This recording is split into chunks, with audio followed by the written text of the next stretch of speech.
Hello! Welcome back to our channel. For today's episode, itutuloy natin ang aming haul video ng mga nabili namin sa holiday clearance ng Target.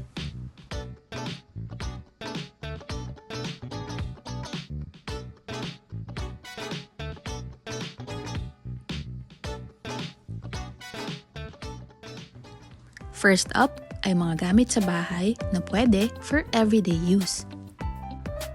Unahin natin ang mga super cheap na scented candles na nakita ko. Between $1 and $1.50 ang price range nila.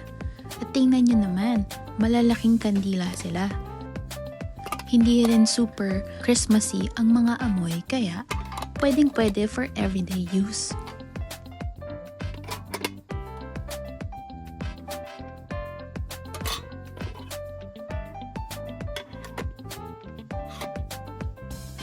Next, itong canister na 2-piece set for only $1. Wala siyang laman pero sobra niyang cute kaya kinuha ko na din. May nag-iisa ding picture frame for only 50 cents kasi wala na akong mahanap na iba. Sunod naman, itong mga roll ng mga ribbon at mga twine na very neutral ang mga kulay kaya pwede for different occasions. 60 cents na lang ang bawat isa.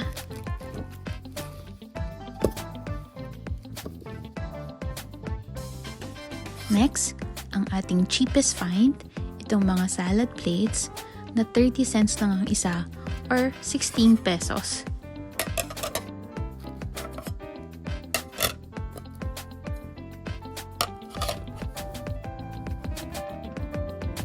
Kumuha din ako nitong cookie cutters na alphabet ang design.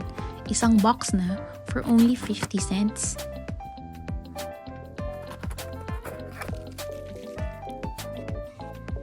Sunod naman ay mga gamit sa kusina na kahit Christmas ang design ay pwede pa rin for everyday use.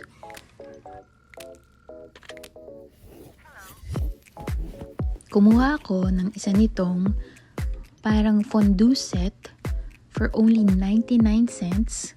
Pwede sa cheese, sa chocolate, sa caramel, at iba pa.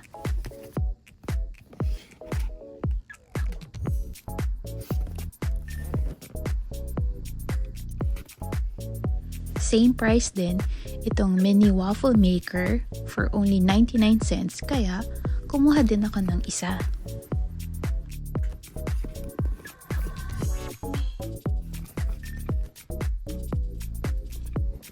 Meron ding magandang table runner kit na $1.50 na lang.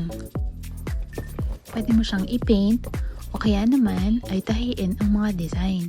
Pero kung ayaw mo naman, pwede rin naman na simpleng table runner na lang siya for only $1.50.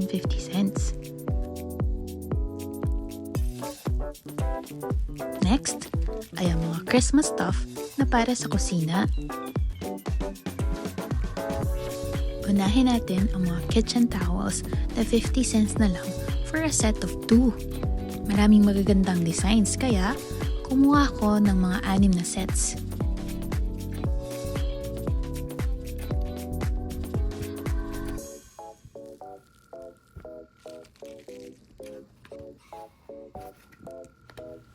Mura din itong tablecloth na parang candy cane ang design. $2 na lang.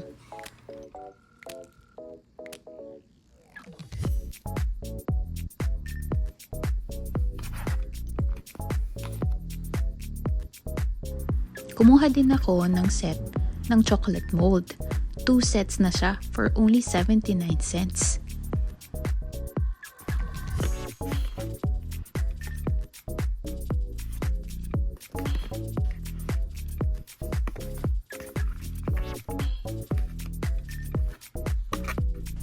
And lastly, ay ang mga Christmas stuff na talagang pagpasko lang magagamit. Tingnan nyo naman, super cute diba?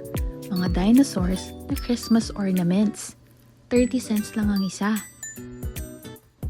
Isa rin pala ito sa ating cheapest finds tulad na lang ng mga salad plates.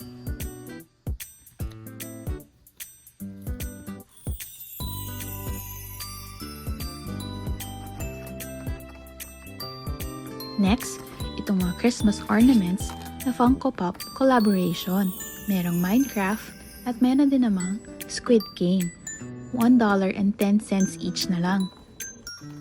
Sayang, iisa na lang yung Squid Game. Pero dalawa naman yung Minecraft. Next, isang box ng Christmas lights. Sobrang mura for only 90 cents. Kaya, kumuha ko ng isang box. Ito rin pala, kasali sa cheapest finds. Isang set ng mga gift tags for only 30 cents. 50 count na ang mga sticker tags na pwedeng gamitin sa susunod na Pasko. Naka 90% off din itong mga wooden angels na 50 cents na lang ang isa. Bagay na bagay sa mga gusto na minimalist lang ang kanilang mga Christmas decor.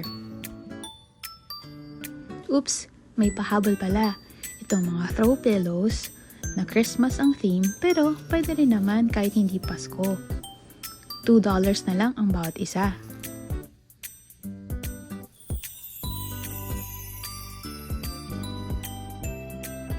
Ang total ng ating Christmas haul ay $83 lang plus tax. Imagine, ang natipid ko ay $747 or more than 41,000 pesos. Sobrang sulit, 'di ba? Ang laking tipid. Kaya, see you next year annual sale.